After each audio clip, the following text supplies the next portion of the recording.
Foi pensando em você que a Duratex tornou-se a primeira empresa do Brasil a oferecer painéis BP com proteção antibacteriana. Para isso, escolheu aquela que é a número 1 no mundo, Microban. Microban é uma proteção repleta de vantagens, o que é bom tanto para quem produz móveis quanto para quem utiliza esses móveis. Saiba que quem procura o Rhino não encontra bactéria, encontra qualidade. Você já parou para observar as outras empresas que trabalham no mesmo ramo que a sua? Você já viu o que eles fazem melhor que você ou ainda o que eles fazem de errado? Sem dúvida, você pode poupar muito tempo se aprender com os erros e os acertos de outras empresas. Quanta coisa pode ser incorporada ou até mesmo descartada em suas decisões com essa avaliação. Adotar a técnica administrativa chamada benchmarking, ou podemos dizer ainda as práticas adotadas pelo mercado, podem ajudá-lo a utilizar diferentes formas de melhoria na qualidade do seu empreendimento. Vamos saber como utilizar essa técnica hoje aqui na TV Léo com o consultor Carlos Casartelli. Carlos, muito obrigada pela sua presença aqui hoje. Muito obrigado, eu que agradeço. Para começar então, Carlos, o que é o benchmarking, o que é essa prática? Benchmarking é uma atividade fantástica. Ela permite que um empresário de qualquer porte, de pequeno, grande, médio porte, abra suas janelas para absorver conhecimentos do mercado externo. A palavra benchmarking ela é originária do segmento de agrimensura.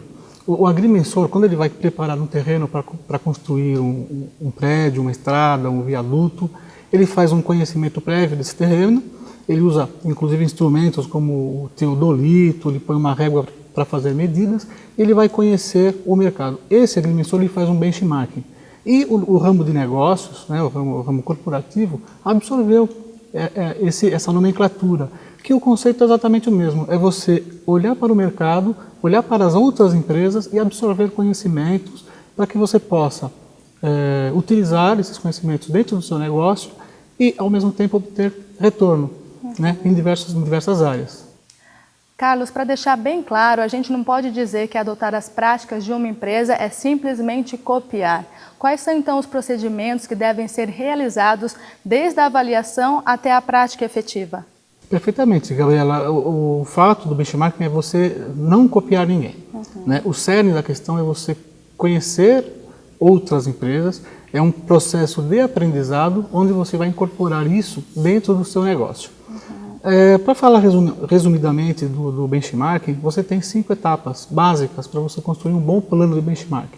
Você tem um bom planejamento, como tudo em nossas vidas, né? Você começa com um bom planejamento, você vai coletar informações, né? Você precisa de informações para fazer o benchmarking, você tem que conhecer o mercado. Com essas informações em mãos, né, dentro da sua empresa, você vai fazer uma avaliação dessas informações, é muito importante isso. A hora que você começa a olhar essas informações e separar o joio do trigo, saber o que é que vai ser útil ao seu negócio e o que não vai ser útil ao seu negócio. Então você faz uma avaliação. Com isso você vai fazer a adaptação, é o 4º passo. Então é um outro passo importante onde a adaptação existe uma criatividade muito grande dessas informações. E finalmente o último passo é implementar o benchmarking no seu negócio. Ok, e a gente também pode adotar uma prática de outra empresa, de outro segmento na nossa, como por exemplo assim, uma indústria de alimentos tem uma interessante prática de motivação com seus funcionários e você tem uma marcenaria e pode adotar essa mesma prática na sua empresa, né? Como então fazer essa modificação para o seu segmento, Carlos? Olha, exatamente essa pergunta é ótima para a gente reforçar o conceito de que benchmarking não é cópia. Né? Benchmarking é um aprendizado, você vai aprender com outras empresas. Não importa o ramo dessa empresa. Você citou empresa de alimentos, mas você pode olhar até empresas de serviços, empresas do ramo aéreo, por exemplo. Então, vamos imaginar aqui um case bem sucinto, né, de um pequeno marceneiro.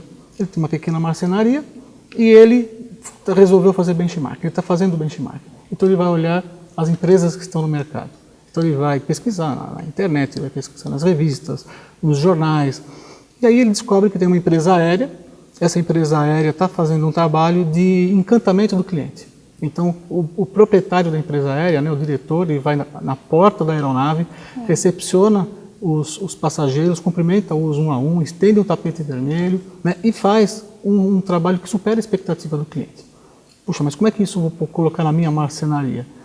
Você pegando o conceito que é você encantar o cliente, o marceneiro, não importa o tamanho dele, ele vai entregar um serviço para um cliente, por exemplo, um cliente que fez uma sala de jantar, né? Foi um exemplo que eu imaginei, uma sala de jantar, você fazendo essa entrega, e na hora do cliente recepcionar esse serviço, em cima da mesa dele tem uma taça de champanhe, uma garrafa de champanhe geladinha. Então o cliente vai se sentir, vai superar a expectativa do cliente, vai se sentir bem. Isso vai trazer resultado prático para ele, né? Ele vai conseguir fazer um marketing boca a boca, ele vai ter retorno. Então o que ele fez? Ele fez um benchmark. E, Carlos, também a gente pode adotar as práticas não só de outras empresas, mas também da nossa própria empresa, dos departamentos internos. Como fazer, então, esse conhecimento? O benchmarking interno, ele é possível já em organizações já estruturadas, que têm departamentos, que têm já uma estrutura formatada. Então, existem departamentos, por exemplo, o departamento de cobrança, que está fazendo um trabalho super bom de boas práticas, por exemplo, de economia de materiais, de racionalização de materiais. A área financeira, observando isso, ela pode fazer o mesmo, né? Agora, o mais importante do benchmarking interno é o gestor, o administrador, é evitar carregar velhos paradigmas. Uma empresa departamentalizada, por uma estrutura mais antiga, uma estrutura mais conservadora, ela pode absorver uma informação de forma errada. Então, vamos supor, o departamento de cobrança de uma empresa que atende o cliente de uma forma ríspida, vamos supor, né? Um exemplo básico.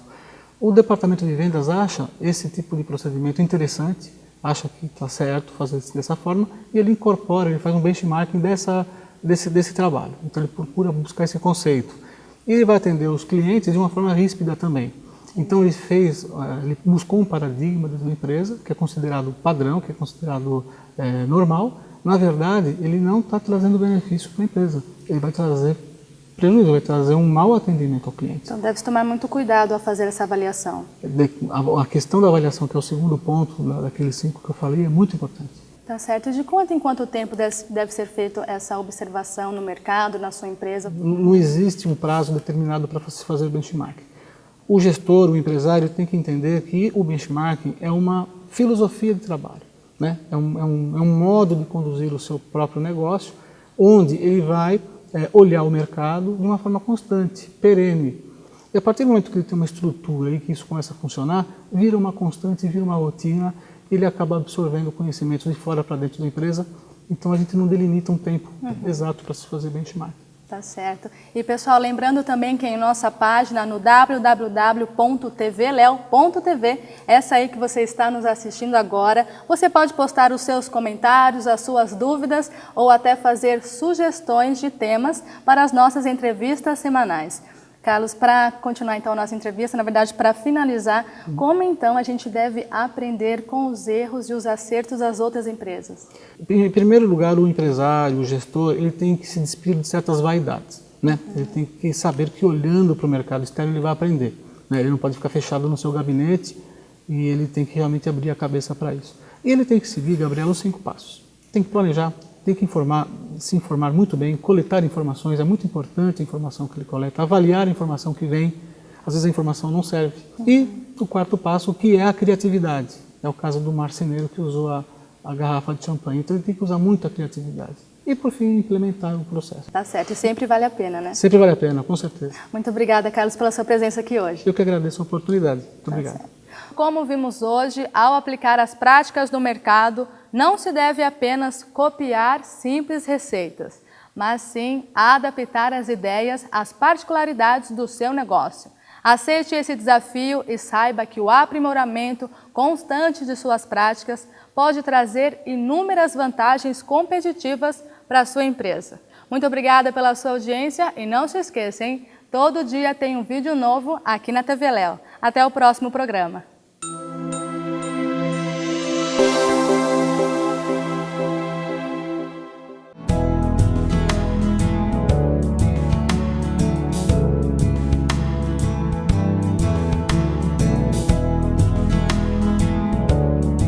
Olá para você que sempre nos acompanha aqui no Soluções em Marcenaria. Hoje nós vamos conversar com a designer Bia Pastorello, que vai nos contar o projeto para uma sala de 50 metros quadrados. Bia, primeira coisa, o que o cliente te pediu para esse ambiente? Uma sala para home, que coubesse todos os equipamentos, e uma sala de visita e uma sala de jantar para receber os amigos. E essa estante nós fizemos em madeira em frejó. Esse frejó foi lavado e depois feito uma pátina em cima, uma ilustração em cima dessa. A gente lava com peróxido para poder tirar toda a tinta da madeira. Para dar essa aparência diferenciada. Para dar essa aparência diferenciada. E esse móvel nós temos assim, com essa TV, todos os cabeamentos necessários para os equipamentos. Inclusive o cabeamento, então, tem uma passagem ali, né? Ela tem uma facilidade, que é essa portinha, para poder facilitar manusear e tudo. Nós temos aqui portinhas também para guardar algumas coisas. E 2 gavetas laterais para colocar CDs e DVDs.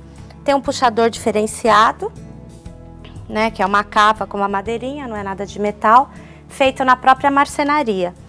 E a gaveta tem essa corrediça telescópica, que facilita a extração total da gaveta.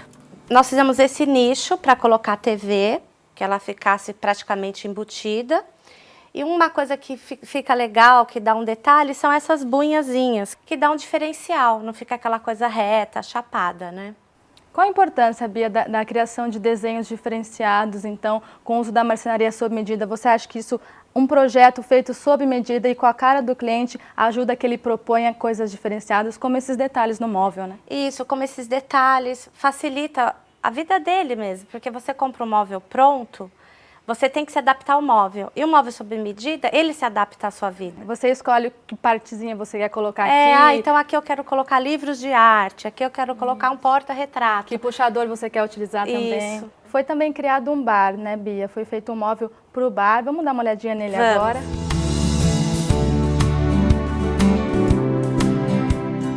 Esse bar é em laca branca e ele foi colocado aqui para dividir o ambiente, encostado no sofá, e ele também serve a sala de jantar, porque aqui a gente pode guardar jogos americanos. Essa laca é feita lá na fábrica, nós temos uma cabine de pintura. Então, na própria fábrica vocês fazem esse trabalho? Na própria fábrica.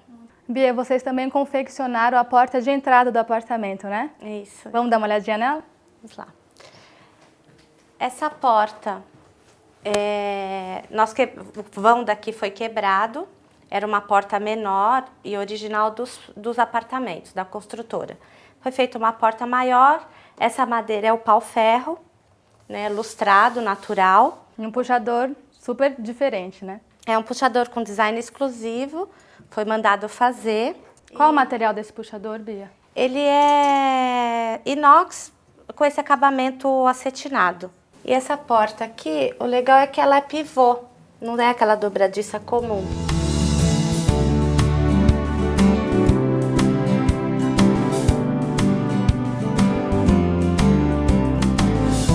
E para terminar, Bia, vocês confeccionaram então essa bancada de apoio para acompanhar a mesa de jantar. Isso mesmo. Essa bancada foi feita em frejó, então foi dado um acabamento para ficar da mesma cor da mesa que já existia.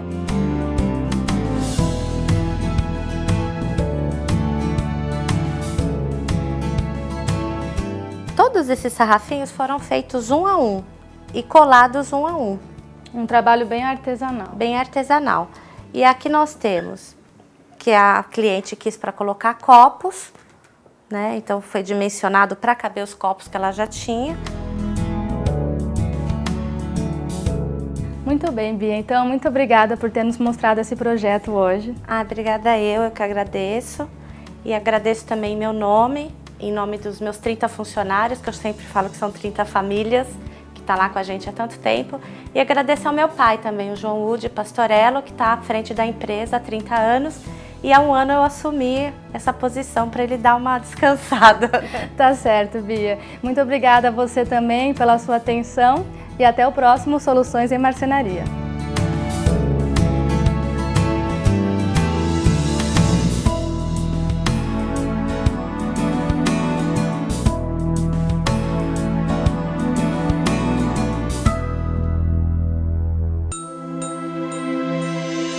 Música